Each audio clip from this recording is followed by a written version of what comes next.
안녕하세요. 게으른 개미입니다. 12월 2주차 보고서입니다.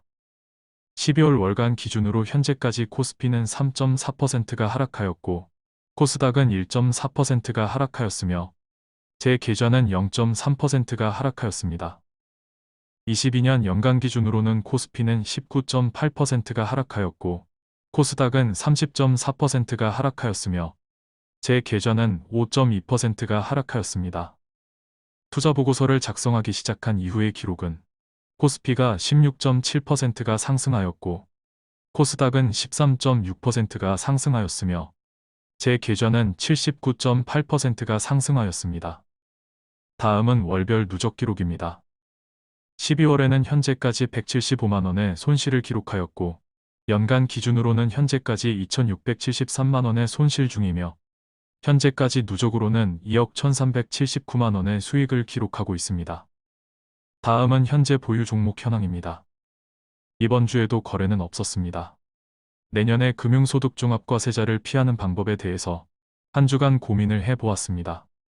저는 현재 와이프와 두 자녀 계좌를 사용하고 있고 ISA 계좌와 IRP 계좌를 활용해서 현재는 금융소득종합과세자에 해당하지는 않지만 혹시 금호석유가 작년보다 많은 배당을 줄 경우에는 금융소득종합과세자가 될 위험이 있기 때문입니다.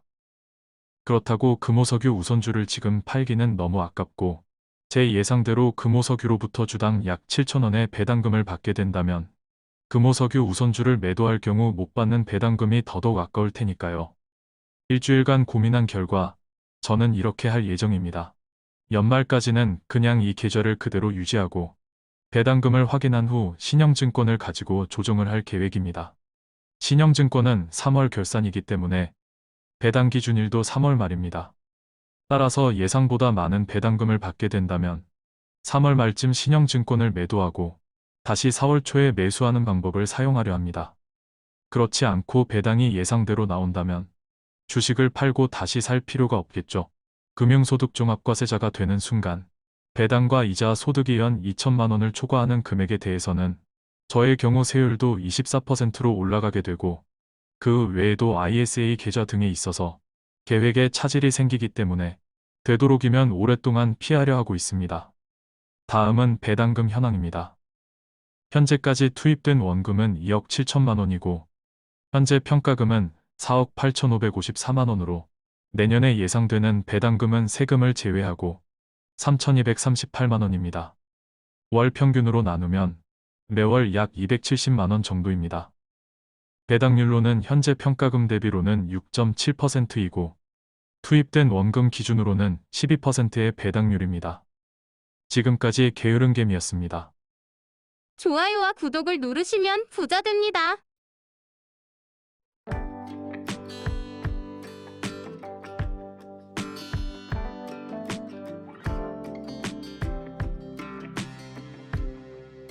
안녕하세요. 게으른개미입니다. 오늘은 KB금융에서 나온 2022년 한국부자 보고서를 한번 보겠습니다. 본 자료는 금융자산 10억 이상을 보유한 개인 400명을 대상으로 22년 6월과 7월에 면접조사를 한 결과입니다. 이 보고서에서는 금융자산이 10억인 경우를 부자로 보고 있네요. 부동산 자산을 제외한 이유는 아무래도 비싼 아파트를 가지고 있더라도 현금이 없어 여유가 없다면 부자라고 보기 어렵다고 생각한 것 같습니다. 금융자산이 10억 이상인 한국의 부자는 모두 42만 4천 명입니다. 21년 말 기준이기 때문에 22년 주가 하락으로 현재는 조금 더 줄어들었을 듯 합니다. 대략 우리나라 성인의 1% 수준이라고 보면 되겠네요. 이들이 보유한 총 금융자산은 2,883조 원입니다. 부자의 70%가 수도권에 밀집되어 있습니다. 수도권의 인구 비율은 대략 50% 정도인데 부자의 비율은 수도권에 더 몰려 있네요. 총 인구는 서울과 경기도가 약 1,000만 명으로 비슷한데 부자의 수는 서울이 19만 명이고 경기도가 9만 명으로 2배 이상 차이가 나는 특징이 있습니다. 부자 가구의 총 자산 중 거주용 부동산이 27.5%를 차지하고 있고 유동성 자금이 14.2%를 차지하고 있습니다. 유동성 자금이란 현금과 수시입출금 예금 등을 말합니다. 정기예금을 제외한 숫자인데 생각보다 현금을 많이 들고 있네요. 지난 1년간 금융자산에서는 투자 손실을, 부동산 자산에서는 투자 수익을 봤다고 합니다. 다만, 현재는 부동산 자산에서도 손실로 돌아서지 않았을까 합니다. 50억 미만의 자산을 보유한 부자는 78.4%가 본인이 부자는 아니라고 생각하고 있고, 총 자산 100억 이상 부자 중 76.2%가 본인이 부자라고 생각한다고 합니다. 역시 아직까지 한국에서는 부자들이 국내 부동산 투자에 제일 관심이 많네요. 그리고 두 번째가 세금과 관련한 상담에 관심을 가지고 있습니다. 부자의 8.3%는 비상장 주식에 투자하고 있습니다. 먼저 투자한다는 의미로 선악겜이라고 했네요. 여윳 돈으로 조금 한다면 모르겠지만 저도 설문 결과처럼 투자 손실 위험도 크고 기존 투자로 충분하다는 생각입니다. 가상화폐에 대한 부자의 생각도 볼 수 있습니다. 현재 투자 중이라는 부자는 7.8% 정도 수준입니다. 늘 이야기해온 것처럼 잘 모르는 것은 투자를 안 하는 게 낫습니다. 이 보고서에서는 신흥부자를 따로 통계를 내고 있습니다. 신흥부자는 30세에서 49세 사이이면서 10억에서 20억 사이의 금융자산을 보유한 계층을 의미합니다. 신흥부자가 종잣돈을 마련한 방법은 사업 수익이 55.2%로 가장 높고 부동산 투자, 급여 등 근로소득, 증여나 상속 순으로 높았습니다. 신흥부자는 앞으로 부동산 자산을 줄이고 금융자산과 기타 자산을 늘리려 생각하고 있습니다. 기타 자산이란 금이나 가상화폐 등을 의미합니다. 부자들은 단기적으로 예적금을 늘릴 계획을 가지고 있습니다. 고금리 시대의 주식에서 예금으로 자금을 옮기려는 것으로 보입니다. 하지만 30억 원 이상의 자산가들은 주식을 늘리겠다는 비중이 18.6%이고 줄이겠다는 비중이 17.1%로 부자일수록 더 주식에 우호적인 모습입니다. 금융자산의 포트폴리오를 보면 주식의 비중이 크게 늘어났다는 특징을 볼 수 있습니다. 주식은 12%에서 14.5%, 그리고 올해에는 21.1%로 2배 가까이 늘었습니다. 다른 숫자들은 이해가 가는데 현금이 16.2%라는 것은 아무리 생각해도 잘 이해가 되지 않네요. 10억의 금융자산이라면 1억 6,200만 원을 현금으로 들고 있다는 이야기인데 예적금은 별도의 항목이 있으니 정기예금은 아닌 건데 아무리 생각해도 예시가 떠오르지 않습니다. 어떤 경우인지 참 궁금하네요. 혹시 주변에 많은 현금을 가지고 있는 걸 보신 사례가 있으면 댓글로 알려주시면 감사하겠습니다. 지금까지 2022년 부자보고서의 주요 통계를 살펴보았습니다. 저도 어서 신흥부자가 되고 싶네요. 좋아요와 구독을 누르시면 부자 됩니다.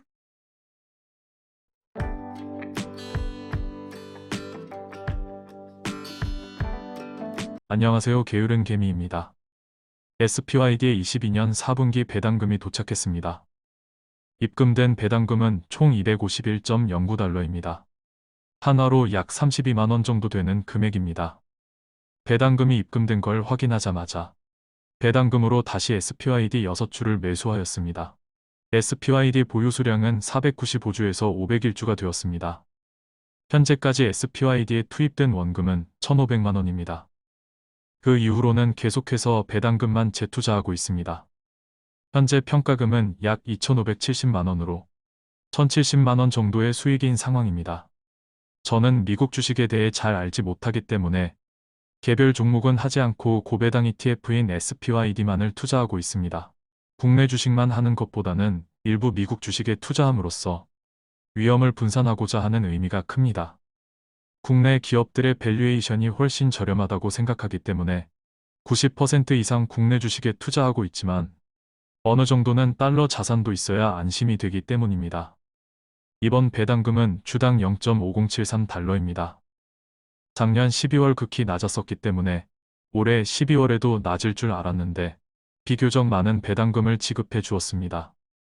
20년 하반기에 1,500만 원을 투입하여 458주를 매수한 이후로는 받은 배당금으로 추가 매수만 해오고 있습니다. 받은 배당금만으로 주식 수를 계속해서 불려서 현재는 501주가 되었습니다. 다음은 현재까지 SPYD에서 받은 배당금 그래프입니다. 현재까지 누적으로 2,000달러를 넘었습니다. 앞으로 주식 수가 늘어남에 따라 분기 배당 금액도 점차 늘어나는 모습이 그래프에서도 보이지 않을까 기대하고 있습니다.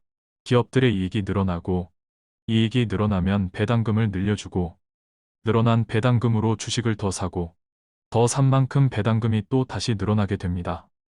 배당주에 투자하면 이런 선순환 구조를 만들 수 있습니다. 현재 최근 4분기, 즉 최근 1년간 SPYD의 시가 배당률은 연 5%가 넘습니다. 주식시장의 시가총액 대비 5%를 벌지 못하는 종목이 수두룩하다는 걸 생각해 보십시오. 즉 PER이 20이 넘는 기업들이 코스닥과 나스닥에는 매우 많습니다. 성장에 대한 높은 기대감에 주가가 하늘에 붕 떠 있지만 대다수는 기대만큼 성장하지 못할 것입니다. 사실 이런 거품 낀 주식들을 판단하는데 노력을 들일 필요조차 없습니다.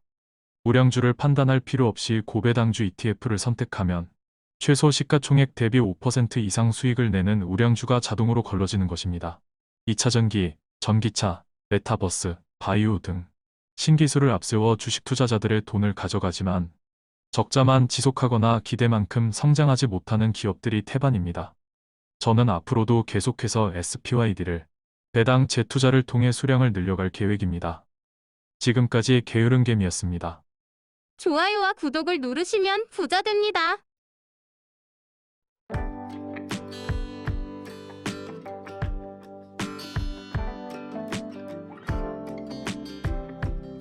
안녕하세요. 게으른개미입니다.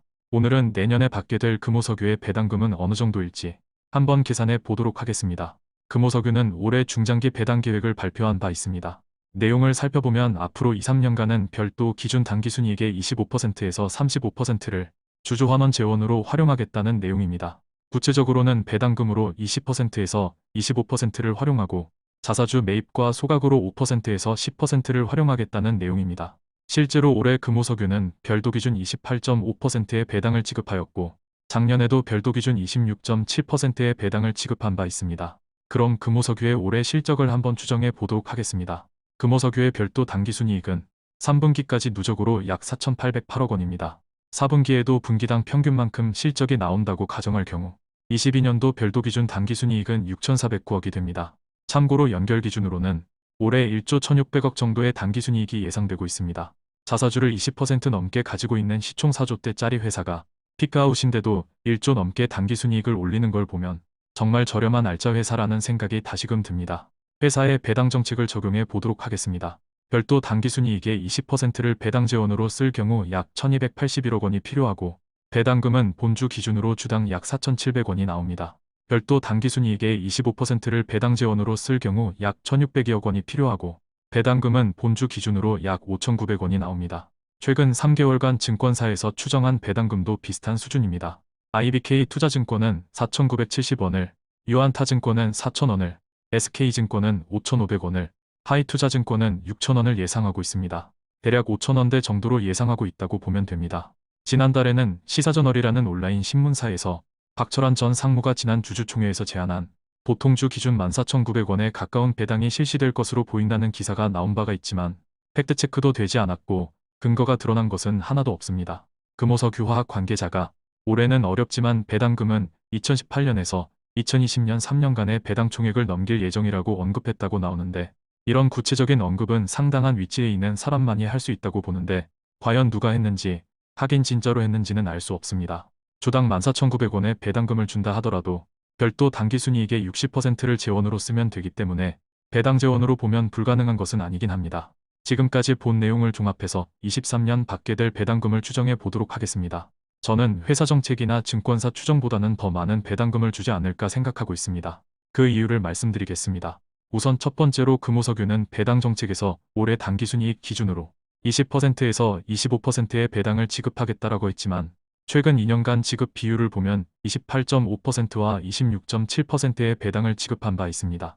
배당 총액이 줄어들 것으로 예상되는 만큼 대신 배당 비율은 올해도 25%를 넘기지 않을까 생각합니다. 두 번째 이유는 지금 주주총회에서 안건을 통과시키기 위해서는 소액주주의 지지가 필요한 상황이기 때문입니다. 금호석유는 현 지배주주가 과반의 현저히 못 미치는 지분을 가지고 있기 때문에 국민연금이나 소액주주들의 불만이 가중될 경우 주주총회의 결과가 어떻게 될지 장담하기 어려울 것입니다. 세 번째 이유는 현재 금호석유는 ESG 경영에 가속도를 내고 있는 상황입니다. 이런 상황에서 주주환원 정책을 후퇴시키지는 않을 것이라는 생각입니다. 네 번째 이유는 배당금은 비탄력적인 속성을 가지고 있기 때문입니다. 상장회사의 경우 실적이 크게 떨어지더라도 배당금은 대부분 크게 줄이지 못합니다.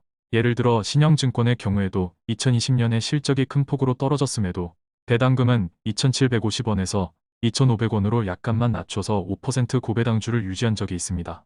결론적으로 저는 금호석유의 배당금을 본주 기준으로 한 주당 8,000원으로 예상합니다. 현재 주가 기준으로 시가 배당률은 5.7%로 고배당주의 명목은 유지하지 않을까 생각합니다. 우선주 기준으로는 한 주당 8,050원이 되고 시가 배당률로는 8.7% 정도입니다.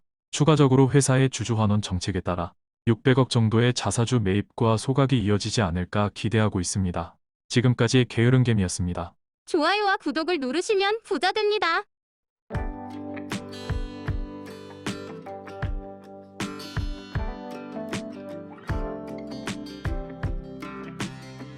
안녕하세요. 게으른개미입니다. 12월 3주차 주식투자 보고서입니다. 12월 월간으로는 현재까지 코스피는 4.6% 하락하였고 코스닥은 1.7% 하락하였으며 제 계좌는 1.1% 하락하였습니다. 22년 연간 기준으로는 현재까지 코스피는 20.7% 하락하였고 코스닥은 30.6%가 하락하였으며 제 계좌는 6.0%가 하락하였습니다. 투자 보고서를 작성하기 시작한 2020년 2월 이후의 누적 실적을 보면 코스피는 11.4%가 상승하였고 코스닥은 11.7%가 상승하였으며 제 계좌는 77.8%가 상승하였습니다. 다음은 월간 누적 실적입니다. 12월에는 현재까지 554만원의 손실을 기록 중이고 올해 기준으로는 3,052만원의 손실을 기록 중입니다. 누적 수익은 약 2억 1천만원의 수익을 기록하고 있습니다. 다음은 보유 종목 현황입니다. 이번 주에도 역시 거래는 없었습니다. 안타깝게도 보유 종목 중 처음으로 마이너스 50%를 넘긴 종목이 나왔습니다. 바로 우리기술투자인데요. 매수할 당시의 아이디어는 이랬습니다. 우리기술투자는 가상화폐 거래소인 업비트를 운영 중인 두나무의 지분을 약 7.6%를 보유하고 있습니다. 시총이 6천억대인 두나무가 당시 두나무의 지분 가치만으로 1조 5천억에 육박했고 당시 우리기술투자는 주주총회에서 이 지분을 매도해서 자사주 매입과 배당을 통해 주주환원하겠다고 하였습니다. 그런데 투자 이후에 가상화폐 시장이 급격하게 얼어붙으면서 업비트의 지분 가치가 쪼그라들고 매도에 실패하게 되었습니다. 두나무의 실적은 작년 2조 5천억에서 올해 약 1조 원 정도로 예상하고 있습니다. 실적을 바탕으로 계산해 보면 아직도 우리기술투자가 보유한 두나무의 지분 가치는 7천억에서 8천억 원은 충분한 상황입니다. 현재 우리기술투자의 시가총액은 3,400억 수준이니 저는 계속 들고 가는 게 맞다고 판단하고 있습니다. 다음은 현재까지 배당 예상 내역입니다. 현재까지 원금은 2억 7천만 원이 투입되었고 평가금은 4억 8,554만 원으로 내년에 예상되는 배당금은 세금을 제외하고 3,238만 원입니다. 매월 270만 원의 배당금을 받는 셈입니다.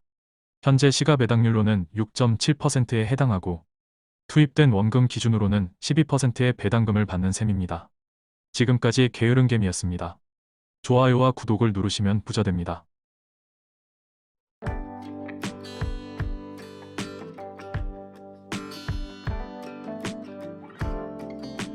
(1년의) 투자기간이 지나 투자가 완료된 종목은 총 13종목으로 10종목은 플러스, 3종목은 마이너스로 마감하였고 총 수익은 8억 7,191만 원을 달성하였습니다. 현재 투자 진행 중인 종목은 총 17종목으로 오늘 기준 8종목이 수익 중이고 9종목이 손실 중으로 9,224만 원의 손실을 기록 중입니다. 1억을 기준선으로 봤을 때 수익은 크게 보는 경우가 있는 반면 마이너스인 경우는 대부분 미미하기 때문에 전반적으로 큰 수익을 올리고 있습니다. 20년 5월부터 시작한 게으른개미 펀드는 기업의 수익성과 자산가치, 배당 등을 고려하여 저평가 가치주를 선정하고 1년간 1억을 투자했다고 가정하는 방식으로 현재까지 총 30종목을 선정하였습니다. 번째 편입 종목은 20년 5월 14일에 추천한 디아 이동일이었고 1년이 지난 21년 5월 13일 종가로 평가하였습니다. 매수 당시 주가는 6만 1,000원이었고 1년 후 주가는 18만 1,500원이 되었습니다. 1억 원어치 매수했다고 가정했을 때 배당금으로 951만 원을 받았고 평가 수익으로 1억 9,754만 원의 수익을 올려서 최종 수익은 2억 705만 원으로 수익률로는 207%를 달성하였습니다. 두 번째 편입 종목은 20년 5월 21일 추천한 KTNG였고 1년이 지난 21년 5월 20일 종가로 평가하였습니다. 매수 당시 주가는 78,600원이었고 1년 후 주가는 82,800원이 되었습니다. 1억 원어치 매수했다고 가정했을 때 배당금으로 516만 원을 받았고 평가 수익으로 534만 원의 수익을 올려서 최종 수익은 1,050만 원으로 수익률로는 10.5%를 달성하였습니다. 세 번째 편입 종목은 20년 5월 28일 추천한 삼보판지였고 1년이 지난 21년 5월 27일 종가로 평가하였습니다. 매수 당시 주가는 7,580원이었고 1년 후 주가는 17,050원이 되었습니다. 1억 원어치 매수했다고 가정했을 때 배당금으로 139만 원을 받았고 평가 수익으로 1억 2,493만 원의 수익을 올려서 최종 수익은 1억 2,632만 원으로 수익률로는 126.3%를 달성하였습니다. 네 번째 편입 종목은 20년 7월 16일 추천한 BYCU였고 1년이 지난 21년 7월 15일 종가로 평가하였습니다. 매수 당시 주가는 117,500원이었고 1년 후 주가는 185,000원이 되었습니다. 1억 원어치 매수했다고 가정했을 때 배당금으로 82만 원을 받았고 평가 수익으로 5,744만 원의 수익을 올려서 최종 수익은 5,827만 원으로 수익률로는 58.3%를 달성하였습니다. 다섯 번째 편입 종목은 20년 9월 9일 추천한 아세아제지였고 1년이 지난 21년 9월 8일 종가로 평가하였습니다. 매수 당시 주가는 25,350원이었고 1년 후 주가는 56,600원이 되었습니다. 1억 원어치 매수했다고 가정했을 때 배당금으로 233만 원을 받았고 평가 수익으로 9,960만 원의 수익을 올려서 최종 수익은 1억 194만 원으로 수익률로는 101.9%를 달성하였습니다. 여섯 번째 편입 종목은 20년 11월 16일 추천한 한화사무비였고 1년이 지난 21년 11월 15일 종가로 평가하였습니다. 매수 당시 주가는 13,800원이었고 1년 후 주가는 16,750원이 되었습니다. 1억 원어치 매수했다고 가정했을 때 배당금으로 459만 원을 받았고 평가 수익으로 2,137만 원의 수익을 올려서 최종 수익은 2,597만 원으로 수익률로는 26%를 달성하였습니다. 일곱 번째 편입 종목은 21년 1월 30일 추천한 미래에셋증권 이유비였고 1년이 지난 22년 1월 29일 종가로 평가하였습니다. 매수 당시 주가는 4,420원이었고 1년 후 주가는 4,380원이 되었습니다. 1억 원어치 매수했다고 가정했을 때 배당금으로 574만 원을 받았고 평가 수익으로 90만 원의 손실을 기록하여 최종 수익은 483만 원으로 수익률로는 4.8%를 기록하였습니다. 여덟 번째 편입 종목은 21년 2월 6일 추천한 메리츠금융지주였고 1년이 지난 22년 2월 5일 종가로 평가하였습니다. 매수 당시 주가는 9,820원이었고 1년 후 주가는 45,300원이 되었습니다. 1억 원어치 매수했다고 가정했을 때 배당금으로 180만 원을 받았고 평가 수익으로 3억 6,130만 원의 수익을 기록하여 최종 수익은 3억 6,311만 원으로 수익률로는 363.1%를 기록하였습니다. 아홉 번째 편입 종목은 21년 2월 15일 추천한 신영증권이었고 1년이 지난 22년 2월 14일 종가로 평가하였습니다. 매수 당시 주가는 56,300원이었고 1년 후 주가는 62,200원이 되었습니다. 1억 원어치 매수했다고 가정했을 때 배당금으로 601만 원을 받았고 평가 수익으로 1,047만 원의 수익을 기록하여 최종 수익은 1,649만 원으로 수익률로는 16.5%를 기록하였습니다. 열 번째 편입 종목은 21년 5월 27일 추천한 DB금융투자였고 1년이 지난 22년 5월 26일 종가로 평가하였습니다. 매수 당시 주가는 7,100원이었고 1년 후 주가는 5,820원이 되었습니다. 1억 원어치 매수했다고 가정했을 때 배당금으로 595만 원을 받았고 평가 수익으로 1,802만 원의 손실을 기록하여 최종 수익은 마이너스 1,207만 원으로 수익률로는 마이너스 12.1%를 기록하였습니다. 11번째 편입 종목은 21년 5월 27일 추천한 이베스트 투자증권이었고 1년이 지난 22년 5월 26일 종가로 평가하였습니다. 매수 당시 주가는 8,410원이었고 1년 후 주가는 6,990원이 되었습니다. 1억 원어치 매수했다고 가정했을 때 배당금으로 603만 원을 받았고 평가 수익으로 1,688만 원의 손실을 기록하여 최종 수익은 마이너스 1,084만 원으로 수익률로는 마이너스 10.8%를 기록하였습니다. 12번째 편입 종목은 21년 6월 11일 추천한 대신증권우였고 1년이 지난 22년 6월 10일 종가로 평가하였습니다. 매수 당시 주가는 16,400원이었고 1년 후 주가는 15,500원이 되었습니다. 1억 원어치 매수했다고 가정했을 때 배당금으로 747만 원을 받았고 평가 수익으로 548만 원의 손실을 기록하여 최종 수익은 199만 원으로 수익률로는 2.0%를 기록하였습니다. 13번째 편입 종목은 21년 8월 6일 추천한 금호석유였고 1년이 지난 22년 8월 5일 종가로 평가하였습니다. 매수 당시 주가는 124,500원이었고 1년 후 주가는 89,000원이 되었습니다. 1억 원어치를 매수했다고 가정했을 때 배당금으로 682만 원을 받았고 평가 수익으로 2,851만 원의 손실을 기록하여 최종 수익은 마이너스 2,168만 원으로 수익률로는 마이너스 21.7%를 기록하였습니다. 14번째 편입 종목은 22년 1월 25일 추천한 HD현대입니다. 1년 뒤인 23년 1월 24일 종가로 평가할 예정입니다. 매수 당시 주가는 47,200원이고 현재 주가는 63,800원입니다. 1억 원어치를 매수했다고 가정했을 때 배당금으로 322만원을 받았고 평가 수익으로 3,516만원의 수익을 기록 중으로 현재 수익은 3,839만원으로 수익률로는 38.4%를 기록하고 있습니다. 15번째 편입 종목은 22년 1월 25일 추천한 이마트입니다. 1년 뒤인 23년 1월 24일 종가로 평가할 예정입니다. 매수 당시 주가는 132,000원이고 현재 주가는 10만원입니다. 1억 원어치를 매수했다고 가정했을 때 아직 배당금은 받지 않았고 평가 수익은 2,424만원의 손실을 기록 중으로 수익률로는 마이너스 24.2%를 기록하고 있습니다. 16번째 편입 종목은 22년 4월 10일 추천한 삼성전자우입니다. 1년 뒤인 23년 4월 9일 종가로 평가할 예정입니다. 매수 당시 주가는 62,000원이고 현재 주가는 54,700원입니다. 1억 원어치를 매수했다고 가정했을 때 받은 배당금은 현재까지 98만원이고 평가 수익은 1,177만원의 손실을 기록 중입니다. 합산 수익은 1,078만원의 손실 중으로 수익률로는 마이너스 10.8%를 기록하고 있습니다. 17번째 편입 종목은 22년 4월 21일 추천한 우리기술투자입니다. 1년 뒤인 23년 4월 20일 종가로 평가할 예정입니다.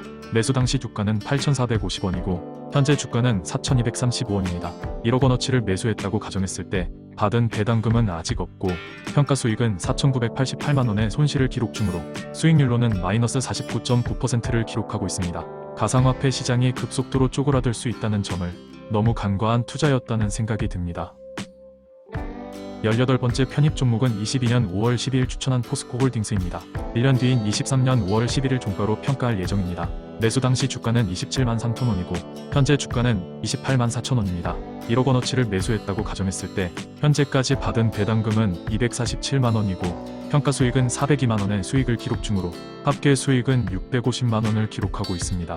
수익률로는 6.5%를 나타내고 있습니다. 19번째 편입 종목은 22년 5월 12일 추천한 쿠포홈시스입니다.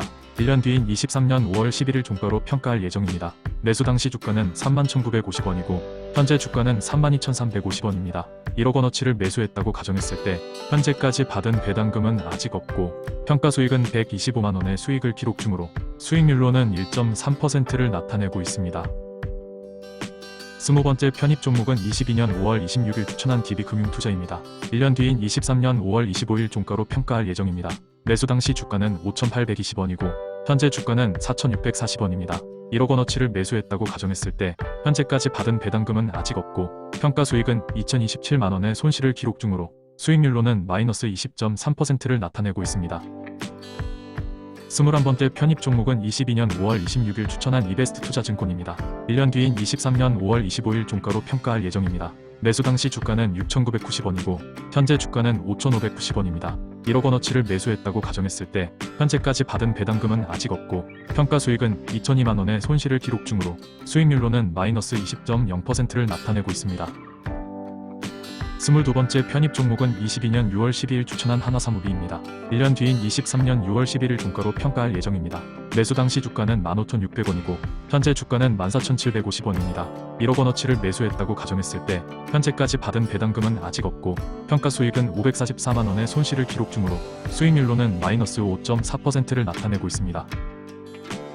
23번째 편입 종목은 22년 7월 4일 추천한 LX홀딩스입니다. 1년 뒤인 23년 7월 3일 종가로 평가할 예정입니다. 매수 당시 주가는 9,040원이고 현재 주가는 9,140원입니다. 1억 원어치를 매수했다고 가정했을 때 현재까지 받은 배당금은 아직 없고 평가 수익은 110만원의 수익을 기록 중으로 수익률로는 1.1%를 나타내고 있습니다. 20번째 편입 종목은 22년 7월 4일 추천한 태광산입니다. 1년 뒤인 23년 7월 3일 종가로 평가할 예정입니다. 매수 당시 주가는 91만 8천원이고 현재 주가는 73만 1천원입니다. 1억 원어치를 매수했다고 가정했을 때 현재까지 받은 배당금은 아직 없고 평가 수익은 2,037만원의 손실을 기록 중으로 수익률로는 마이너스 20.4%를 나타내고 있습니다. 25번째 편입 종목은 22년 7월 4일 추천한 인상가입니다. 1년 뒤인 23년 7월 3일 종가로 평가할 예정입니다. 매수 당시 주가는 1,895원이고 현재 주가는 1,800원입니다. 1억 원어치를 매수했다고 가정했을 때 현재까지 받은 배당금은 아직 없고 평가 수익은 501만 원의 손실을 기록 중으로 수익률로는 마이너스 5.0%를 나타내고 있습니다. 26번째 편입 종목은 22년 8월 7일 추천한 금호석유입니다. 1년 뒤인 23년 8월 6일 종가로 평가할 예정입니다. 매수 당시 주가는 89,000원이고 현재 주가는 94,300원입니다. 1억 원어치를 매수했다고 가정했을 때 현재까지 받은 배당금은 아직 없고 평가 수익은 595만 원의 수익을 기록 중으로 수익률로는 6.0%를 나타내고 있습니다. 27번째 편입 종목은 22년 9월 5일 추천한 미래에셋증권 UB입니다. 1년 뒤인 23년 9월 4일 종가로 평가할 예정입니다. 매수 당시 주가는 3,795원이고 현재 주가는 3,750원입니다. 1억 원어치를 매수했다고 가정했을 때 현재까지 받은 배당금은 아직 없고 평가 수익은 118만 원의 손실을 기록 중으로 수익률로는 마이너스 1.2%를 나타내고 있습니다. 28번째 편입 종목은 22년 9월 5일 추천한 BYCU입니다. 1년 뒤인 23년 9월 4일 종가로 평가할 예정입니다. 매수 당시 주가는 14만 원이고 현재 주가는 14만 1,000원입니다. 1억 원어치를 매수했다고 가정했을 때 현재까지 받은 배당금은 아직 없고 평가 수익은 71만 원의 수익을 기록 중으로 수익률로는 0.7%를 나타내고 있습니다. 29번째 편입 종목은 22년 10월 1일 추천한 SKU입니다. 1년 뒤인 23년 9월 30일 종가로 평가할 예정입니다. 매수 당시 주가는 16만 9천원이고 현재 주가는 17만 5천원입니다. 1억 원어치를 매수했다고 가정했을 때 현재까지 받은 배당금은 아직 없고 평가 수익은 355만 원의 수익을 기록 중으로 수익률로는 3.6%를 나타내고 있습니다. 30번째 편입 종목은 22년 10월 1일 추천한 한국금융지주입니다. 1년 뒤인 23년 9월 30일 종가로 평가할 예정입니다. 매수 당시 주가는 44,600원이고 현재 주가는 47,950원입니다. 1억 원어치를 매수했다고 가정했을 때 현재까지 받은 배당금은 아직 없고 평가 수익은 751만 원의 수익을 기록 중으로 수익률로는 7.5%를 나타내고 있습니다. 게으른개미 펀드는 20년 5월부터 운영되고 있습니다. 너무 저평가라서 1년 정도의 시간이면 오를 수밖에 없다고 판단되는 저PER주, 고배당주, 저PBR 자산주 위주로 선정하고 공개하고 있습니다.